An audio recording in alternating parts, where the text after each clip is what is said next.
We have more financial advice today than ever before, and yet people are more broke than ever. Oh man, all these bills, all this debt. What am I gonna do? I don't know. I.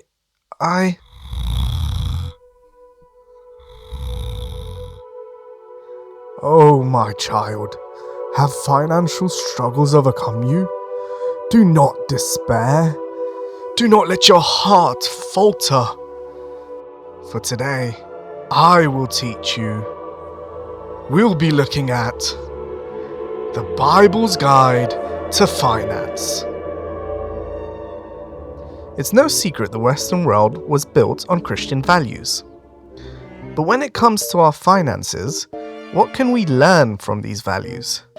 What are the economic fundamentals that we can find hidden away in biblical truth? Regardless of your religion, let's look at some biblical wisdom on finance fundamentals. Basic economic truths that God approves of, that we can apply to our lives. Principle 1. Work diligently and plan ahead. This is our starting point. You need a solid, actionable plan. Clear targets, clear goals.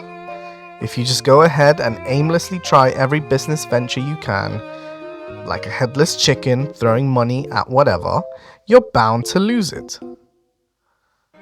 Proverbs 21:5 says, "The plans of the diligent lead to profit as surely as haste leads to poverty." Slow and steady wins the race. Take out a pen and paper, map things out diligently. Talk to a financial advisor, a mentor, a partner you trust. And the Bible recommends prayer. James 1:5 says, "If any of you lacks wisdom, you should ask God, who gives generously to all without finding fault, and it will be given to you." So you gotta take your time with it. Sketch out a plan and then stick to it. Set up budgets and keep track of expenses. And work out what percentage of your income is going where. How much do essentials cost? How much does your lifestyle cost to live? Are you able to consistently save a decent amount of money monthly? I know this is a boring and tedious thing to do, but it will set up the building blocks for everything else. You need to know how much is coming in and how much is going out. And especially, where is the money out actually going? My spending rules of thumbs are 50 to 60% on essentials, rent, bills, food, transport, 20% on lifestyle, going out, clothes, trips, fun money, that sort of thing, 10% on investments, that's stocks, business funds, etc., and 10% or more on savings, like your savings account, emergency funds, things for the rainy days. Once you know where the money out is going, you can adjust accordingly if you notice you're spending too much in some areas. So okay, now you know your budget and you've done some personal accounting. Now go back to the drawing board. You have to figure out how to grow that income. Work with the resources you've got available. You don't have to reinvent the wheel. Just find what works for you. Principle 2. Diversify your investments. Basically, that means don't put all your eggs in one basket. Ecclesiastes 11:2 says, "Invest in 7 ventures, yes, in 8. You do not know what disaster may come upon the land." For starters, this means you have to invest. You can't sit around and wait for God to give you wealth. You need to have the courage to go out there and actually do it. Start small. The Bible doesn't say how much to start off with, but you need to start. It's in your hands. Look around and assess your possibilities. Find one that has potential.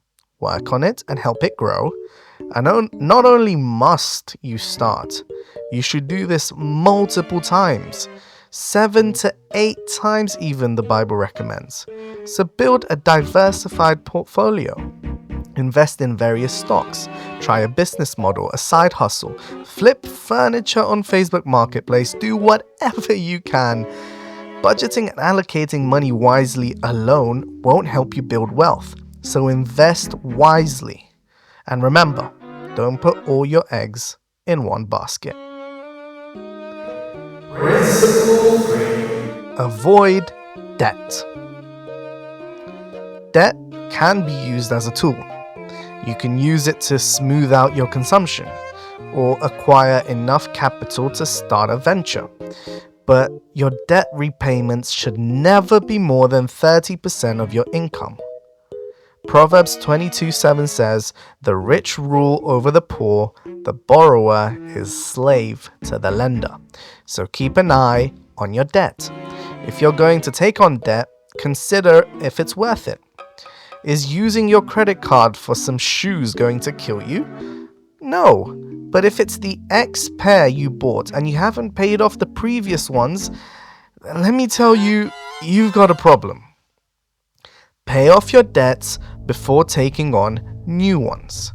You want debt to be a helpful tool rather than being a slave to it. So if you have car payments, credit card payments, any type of debt, make sure it's not more than 30% of your income. If it's more than 30% of your income, no more debt for you. Simple. Focus rather on paying it off quicker.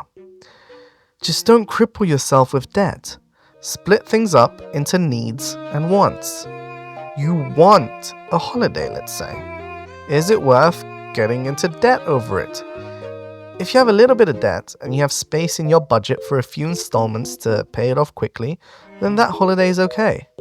It's all about making sure you can keep it in check rather than it keeping you. Principle 4. No get-rich-quick schemes. This one is pretty obvious. I shouldn't even really need to explain it to you. Proverbs 13:11 says, "Dishonest money dwindles away, but whoever gathers money little by little makes it grow." Guys, stop trusting online gurus. Trust ancient godly Bible wisdom. There's no such thing as getting rich quick. Unfortunately, you weren't there at the dawn of Bitcoin. You've missed every skyrocketing millionaire making idea so far. I promise you, you're not going to find the next 1 in a billion thing that will make you rich overnight. Stop trying. Money that comes easy goes easy. Statistically, 70% of lottery winners eventually end up declaring bankruptcy. So hoping to win big quickly is useless. Chances are close to zero, and even if you get ridiculously lucky, the overwhelming odds are you'll lose it all again. So think back to principle 1 and 2. Get your head down, plan things out, and slow and steady wins the race. Because even the Bible says, don't trust getting rich quick schemes. Well then, my child, I hope you now have a better understanding of financial management. Apply these basic economic principles and watch how in time your life will turn around.